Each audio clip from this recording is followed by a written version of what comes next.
22e journée nationale du paysan à Manga, le comité national d'organisation est installé.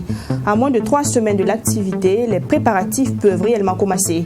Dans ce journal, image la cérémonie d'installation du comité en question. Femmes handicapées et leadership, comment impliquer et booster la participation de ces dernières dans la vie politique. Hier, au cours d'un atelier, la question a été abordée et des pistes de solutions ont été dégagées. Dans ce journal, vous en saurez plus. Côte d'Ivoire, le gouvernement Achi a enfin dévoilé. Il est composé de 37 ministres et 4 secrétaires d'État. L'un des éléments notables de cette équipe est la nomination de Birahima Ouattara, frère du président, au poste de ministre de la Défense. Bonjour à vous et bienvenue dans ce journal. Le 23 avril prochain, Manga, chef-lieu de la région du Centre-Sud, abritera la 22e édition de la Journée nationale du paysan. À moins de 20 jours de l'événement, le comité national d'organisation est installé. Installation faite hier 6 avril par le ministre en charge de l'Agriculture. Les préparatifs donc peuvent réellement commencer. Premier reportage de ce 13h du 7 avril, Fatima Tanikima. En prélude à la célébration de la 22e journée nationale du paysan, les hommes et les femmes chargés de l'organisation de cette journée étaient face au ministre en charge de l'agriculture ce 6 avril. Une prise de contact qui fait office de cérémonie d'installation du comité national chargé de l'organisation de cette 22e édition. Et selon le ministre en charge de l'agriculture, Salifou Ouedraogo, cette étape de Manga se tiendra en une seule journée. La journée du 23 est la journée dédiée à la journée nationale du paysan. Et c'est lors de cette journée qu'il y aura la décoration des producteurs méritants et ensuite il y aura l'entretien direct entre les producteurs, les acteurs du monde rural avec le chef de l'État. Et après cela, ils vont avoir un dîner, ou du moins ils vont avoir un déjeuner avec le chef de l'État et pouvoir vraiment continuer de faire les échanges. Ce sont au total 600 personnes qui sont attendues à Manga au lieu de 1500 comme à l'édition précédente. Mais des dispositions sont prises, selon le ministre, pour permettre de recueillir les préoccupations et recommandations du monde agricole dans les 13 régions du pays. Il y aura tout d'abord des ateliers des forats qui vont se faire dans les régions pour permettre à toutes les régions de participer. Et là, c'est un format où il y aura au moins 150 personnes par forat au niveau des régions. Et ensuite, il y aura une mise en commun qui va permettre de pouvoir avoir l'ensemble des décisions prises par les organisations du monde rural.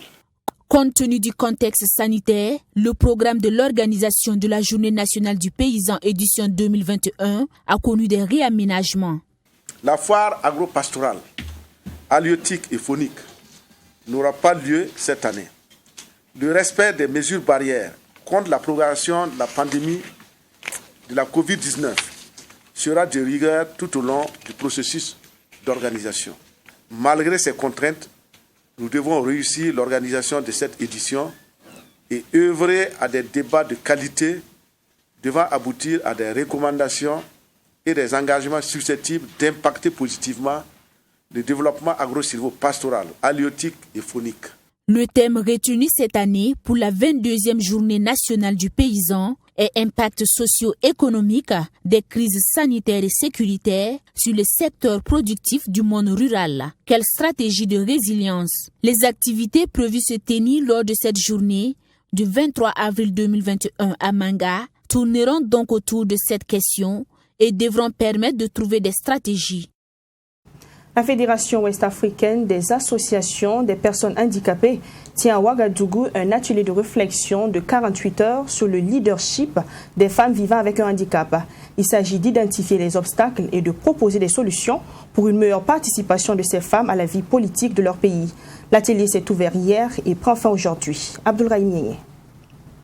Ce sont 48 heures d'échange et de réflexion autour du leadership des femmes handicapées. Il s'agit de réfléchir afin d'identifier les obstacles qui minent la participation de la femme à la vie politique et économique et de proposer des pistes de solutions Pour le président de la Fédération ouest-africaine des associations des personnes handicapées, les femmes vivant avec un handicap sont en nombre important sur le continent, donc impossible de les mettre en marge dans les actions de développement. Et leur participation à la vie publique et politique est très faible, tant au niveau national qu'international. Et pour nous, il fallait provoquer le dialogue pour que la participation de toutes et de tous soit une réalité à tous les niveaux. Et cela est d'autant plus grave pour la femme handicapée, et du fait aussi du poids du handicap. Donc pour nous, c'est un objectif de doter l'Afrique et du mouvement des personnes handicapées en Afrique des femmes leaders capables de porter la voix des femmes handicapées, de toutes les personnes handicapées d'ailleurs. Au-delà des femmes handicapées, il s'agit de se pencher sur la situation des femmes en général sur le continent. Pour la ministre en charge de la femme, il est plus que nécessaire que les femmes accèdent à des sphères de décision. C'est de dire qu'ils doivent réfléchir sans complaisance pour qu'au sortir de cette rencontre, nous ayons des recommandations fortes qui puissent aider toutes les femmes africaines et en particulier les femmes handicapées à participer à la vie politique et économique, mais surtout d'être des décideurs. Donc il faut que nous poussons nos filles et nos enfants et nos sœurs à aller plus loin à l'école et à être autonomes afin d'être des décideurs. Parce que nous savons pertinemment que pour décider, il faut être instruit, il faut être économiquement aussi posé. Donc c'est important que nous ne travaillons pas seulement sur les personnes handicapées. Il faut qu'on soit aujourd'hui dans l'inclusion. L'inclusion voudrait qu'on prenne et les personnes handicapées et les personnes valides, que ces personnes avancent ensemble pour la construction de nos différents États. C'est une vingtaine de pays d'Afrique qui participent à cette rencontre à travers les associations des personnes handicapées. Les résultats de ces réflexions permettront de passer à la phase des plaidoyers auprès des différents chefs d'État pour l'amélioration de la participation de la femme à la vie publique et politique. Hier, à l'Assemblée nationale, les députés ont examiné et adopté le projet de loi portant régime de sécurité sociale applicable aux travailleurs salariés et assimilés au Burkina Faso. Ce projet comporte 142 articles repartis en 11 chapitres et vise à harmoniser le régime de protection des agents du public et ceux du privé. Votée donc à l'unanimité, cette loi permettra au gouvernement d'apporter des innovations à la loi numéro 15 du 11 mai 2006. Maxime Joël Bambara. C'est à l'unanimité des 120 votants du jour que la représentation nationale a donné son quitus pour l'adoption du projet de loi portant régime de sécurité sociale applicable aux travailleurs salariés et assimilés au Burkina Faso. Ce projet de loi, défendu par le ministre de la Fonction publique, du Travail et de la Protection sociale, vise, selon ce dernier, à harmoniser le régime de protection des fonctionnaires du public et ceux du privé. Des innovations ont donc été apportées à la loi numéro 015 du 11 mai 2006, aujourd'hui confrontée aux nouvelles attentes des différents acteurs du monde du travail. Au public, par exemple, à la Carrefour, la pension la plus élevée avant l'ancienne loi, c'était autour de 900 000. Au privé, c'était 480 000, puisqu'on avait limité le montant qui devait servir à la pension à 600 000. Bon, maintenant, on a levé ce blocage-là. On est passé maintenant à 800 000. Donc, la plus grande pension au privé, avec l'application de la loi et ce que nous projetons, va connaître une hausse. La plus grande pension mensuelle va passer de 480 000 à 540 000 francs CFA. Un principe de bonus-malus a également été intégré dans ce nouveau projet de loi selon Seni Ouedraogo, histoire d'encourager, sinon inciter les employeurs à l'excellence. C'est-à-dire qu'un patron qui fait des efforts pour prévenir les accidents de travail, mieux les gérer à travers la sensibilisation, ou qui respectent les règles qui sont liées à la protection, il déclare ses agents à la CNSS, il paye leurs cotisations, etc. On a mis en place un fonds. Ces bons patrons-là, on va leur donner, la CNSS va leur donner une subvention pour les encourager pour le travail qu'ils font. Mais la partie malus, là, on ne va pas l'appliquer. C'est-à-dire que celui qui n'applique pas, il n'aura rien. Mais ce n'est pas celui qui applique qui aura quelque chose. Des innovations apportées, il y a également la prise en compte de l'assurance chômage. On a décidé d'introduire aussi l'assurance chômage, ce qui va permettre que Une fois le test d'application, le décret d'application adopté, il y aura une cotisation, de sorte que quand quelqu'un va perdre son emploi, on pourra lui donner un revenu qui va lui permettre de pouvoir faire face aux difficultés de la vie, aux charges quotidiennes, et puis en espérant obtenir soit un nouveau emploi ou bien en attendant d'obtenir la pension de retraite. Cette assurance chômage demandera donc une contribution supplémentaire à l'employé en termes de cotisation. Selon le ministre de la Fonction publique, du Travail et de la Protection sociale, les modalités d'application de cette assurance feront l'objet d'échanges entre États, employeurs et travailleurs, tout comme l'assurance volontaire. Les 29, 30 et 31 mars dernier, le ministère de la Fonction publique, du Travail et de la Protection sociale a ouvert ses portes aux hommes de médias. Une immersion de 3 jours qui aura permis à ces derniers de se familiariser avec les méthodes de travail des agents de la fonction publique. Au-delà, ils ont pu constater les innovations, les projets en cours et les perspectives envisagées. Mamitri Anakamabo. 72 heures, c'est le temps accordé aux hommes de médias pour comprendre le fonctionnement du ministère en charge de la fonction publique. Depuis son arrivée au sein de ce ministère, Seni Ouetraogo avec ses collaborateurs ont entrepris des réformes qui permettent de répondre aux besoins d'efficacité et de qualité des services publics. Dès lors, plusieurs initiatives sont entreprises au sein de ce département. On a une dizaine de e-services qu'on veut développer actuellement. Le secrétariat technique permanent, le secrétariat technique du guichet virtuel, il est le responsable de ces 12 ou 13 e-services. Mais à côté, j'ai pris des éléments qui sont ces agents où j'ai une discussion B2B. L'exemple de la plateforme que vous avez vue ce matin sur la retraite, c'est quelque chose que j'ai pensé. J'ai fait mes recherches dans la nuit, je me suis réveillé, puis j'ai dit au jeune homme, bon, ça c'est toi qui t'en occupes. Donc ça, je ne discute pas avec ces éléments sur ça. C'est comme l'étude de notation. Je vais prendre un autre agent qui est au plus petit bas de l'échelle. Je ne discute pas de ces questions avec ses chefs, mais avec lui. De la dématérialisation du système d'évaluation à l'organisation matérielle du travail, en passant par le système d'inspection du travail automatisé, plusieurs changements sont perspectibles au sein de ce ministère. Des changements qui servent de base d'expérimentation pour être étendus à l'ensemble de l'administration publique.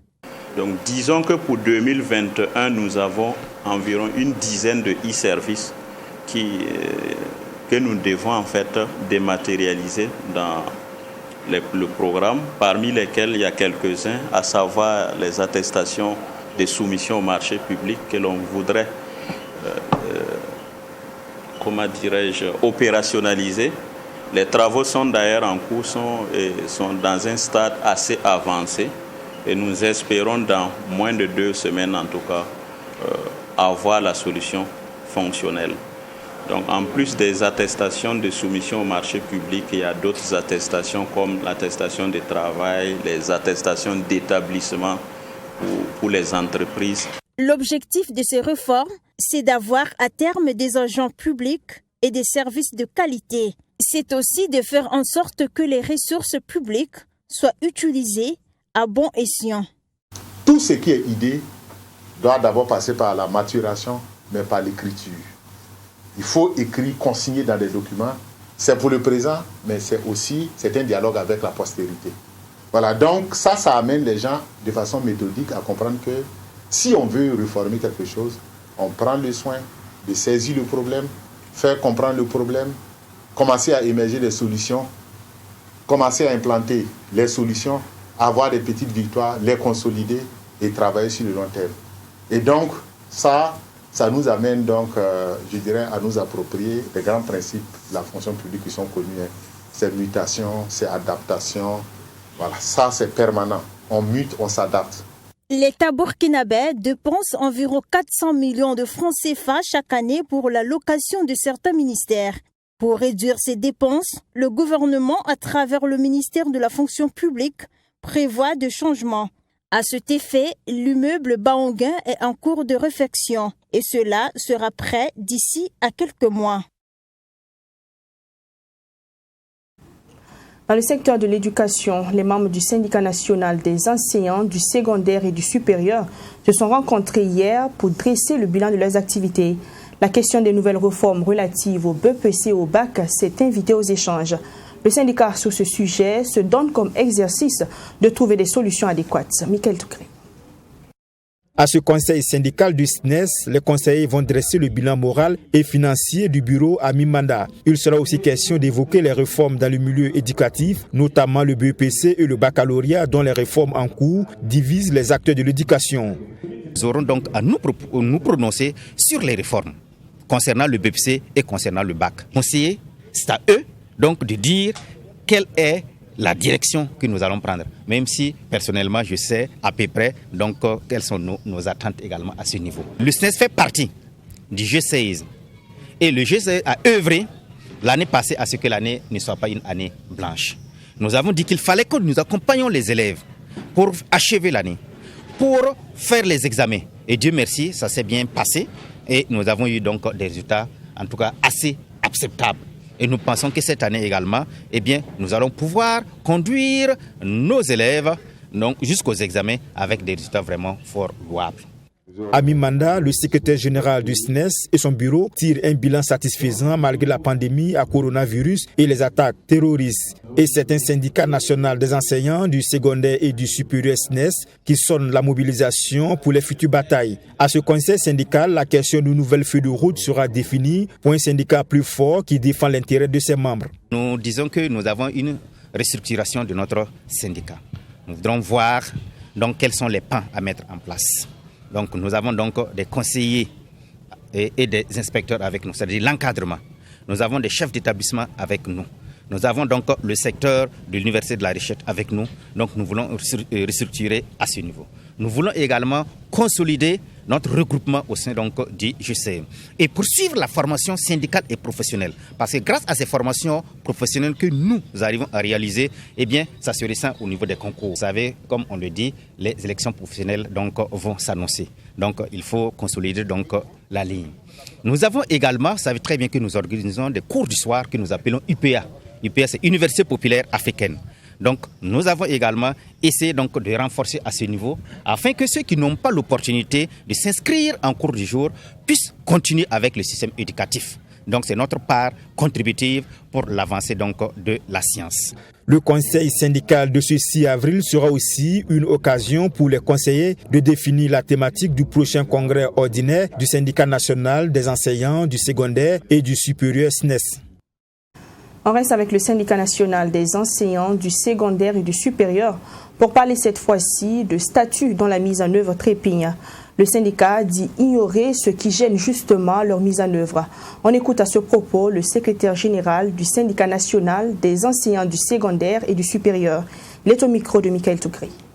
Parce que jusqu'à l'heure actuelle là, et notre statut valorisant obtenu grâce à la lutte au niveau de la CNCE, il y a le concours des professeurs agrégés qui n'est pas encore une réalité. D'abord, le statut a été adopté avec un grand retard et ensuite la mise en exécution donc des éléments du protocole d'accord et notamment le statut traîne à connaître le jour. Donc les gens attendent que ce soit au niveau donc du post-primaire et secondaire, que ce soit au niveau du primaire, que ce soit au niveau du préscolaire, les gens attendent la mise en application donc des aspects qui sont contenus là-bas et qui concernent la carrière des travailleurs. Ça, c'est vraiment important. Voilà. Il semblerait qu'au cours de cette année, nous aurons donc, en tout cas, le lancement donc, du concours des professeurs agrégés. Nous attendons donc de voir cela. Voilà. Donc, c'est également le cas pour les administrateurs des établissements, les proviseurs, les directeurs de CG. Il y a également que ce corps-là également attend la mise en œuvre donc, de leur concours parce que leur corps a été créé. En sport, nous parlons de tennis, un sport très peu pratiqué au Burkina Faso. La fédération créée depuis 2018 peinait à lancer ce sport. La preuve, on est toujours à la première édition de la Coupe de la Ligue du centre de tennis. Elle a débuté le mois dernier, mais ce n'est que le 3 avril passé qu'elle a connu son dénouement. Dans chaque catégorie, les finales ont eu lieu en hommes et dames. Cette compétition a été parrainée par le ministre des Sports, Assami Thiam Touré. Pour cette première édition, la Ligue du centre de tennis a regroupé plusieurs catégories, à savoir celles des benjamins, des minimes, des cadets, des juniors et seniors, garçons et filles. Après les phases éliminatoires, la finale a mise aux prises chez les benjamins, Alan Tapsoba à Bassebro Benjamin. Dans cette partie de 6 jeux gagnants, on assiste à de beaux échanges. On se remet coup sur coup et finalement c'est Alan Tapsoba qui est fait champion. Cette finale-là n'était pas facile, mais de toute façon, j'ai gagné. Comment tu as fait pour gagner? J'ai joué mon jeu, j'ai fait tout ce que je pouvais. J'ai gagné mon match, je suis fier de moi. Dans le tennis, je vais ressembler à Rafael Nadal. Chez les minimes, François Bamouni était face à Michael Keller. Là également, la partie était déterminante. Avec des pièges tendus de part et d'autre, les deux joueurs se tiennent au coude à coude. Avec beaucoup d'aisance, Keller réussit à gagner 6-4. Bon, intéressant. C'est la première fois que je gagne un tournoi au Burkina. Et oui. C'était facile pour toi? Non. J'ai fait trop d'erreurs. C'était pas facile? Depuis que j'ai peut-être 4 ans, je joue au tennis. Une compétition suivie de bout en bout par le ministre des Sports, Dominique Nana. Il dit être séduit et promet réfectionner le plateau pour le bonheur des pratiquants. Comme je l'ai dit, au niveau de notre département, ce n'est pas nous qui faisons au quotidien la promotion des sports. C'est le rôle de la fédération. Et vous voyez que ce soir, c'est une compétition de la Ligue. Théoriquement, ce n'est pas une compétition qui aurait dû appeler la présence du ministre. Mais c'est parce que c'est un sport aujourd'hui qui est un peu mis en marge, que par notre présence, nous allons vouloir apporter un soutien à cette discipline. Ce que nous allons faire au niveau du département, c'est ce que nous faisons depuis notre arrivée, c'est la remise à niveau et c'est la multiplication des infrastructures. C'est ça qui va permettre à ceux qui sont dans les fédérations de pouvoir disponibiliser des espaces pour pouvoir faire la pratique de ce sport. C'est ça notre rôle essentiel et nous nous attelons à cette tâche. Nous n'allons pas tomber dans l'autosatisfaction. C'est vrai qu'on a toujours organisé nos tournois avec des moyens personnels. Cette fois-ci, nous avons eu quand même un accompagnement conséquent. Vous avez vu l'autorité politique. Déjà, ça c'est important pour nous. Vous avez entendu les promesses, c'est très important pour nous. Et on a des heureux donateurs aussi qui ont mis un peu la main dans la poche pour nous permettre de réaliser ce que vous avez vu ce soir. Donc un peu mieux que les fois passées. Les meilleurs dans chaque catégorie en dames et hommes ont été récompensés. Rendez-vous dans quelques semaines donc pour une nouvelle compétition avant le championnat national. Le gouvernement Patrick Jérôme Hachi a été dévoilé hier. C'est un gouvernement de 41 membres sans l'opposition. On dénombre 13 nouveaux visages dans ce gouvernement. C'est aujourd'hui d'ailleurs que le gouvernement Hachi effectue sa rentrée des classes. Plus de détails sur la composition de ce gouvernement dans cette correspondance de Yamba Cabri. Le nouveau gouvernement ivoirien post-législatif est connu. 37 ministres et 4 secrétaires d'État. Le premier ministre Patrick Jérôme Hachi se passe finalement de l'opposition dans la composition de son équipe. Celle-ci se dit ne pas être disposée à siéger au gouvernement avec un seul militant ou sympathisant de l'opposition en prison.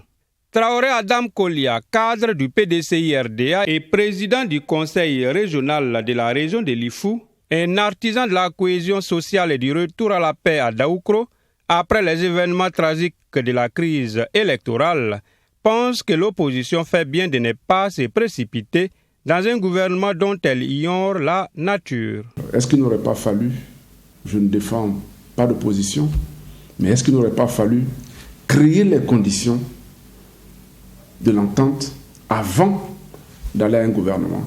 Parce que même si l'opposition y entre, les militants auront du mal à comprendre que pendant que certains des leurs sont en prison, pendant que certains des leurs sont poursuivis, même s'ils ne sont pas encore en prison, pendant que certains pleurent encore des parents tués dans le cadre de ces élections, que l'opposition se précipite dans un gouvernement dont on ne connaît pas encore la vraie nature. Est-ce qu'un gouvernement d'union? Est-ce un gouvernement d'ouverture? Il revient également sur les actions d'anticipation qu'il a menées avec les leaders pour circonscrire la crise. Nous avons senti un peu venir les choses. Nous avons senti un peu venir les choses dans la mesure où, dès les premières manifestations politiques, nous avons senti donc l'antagonisme entre différents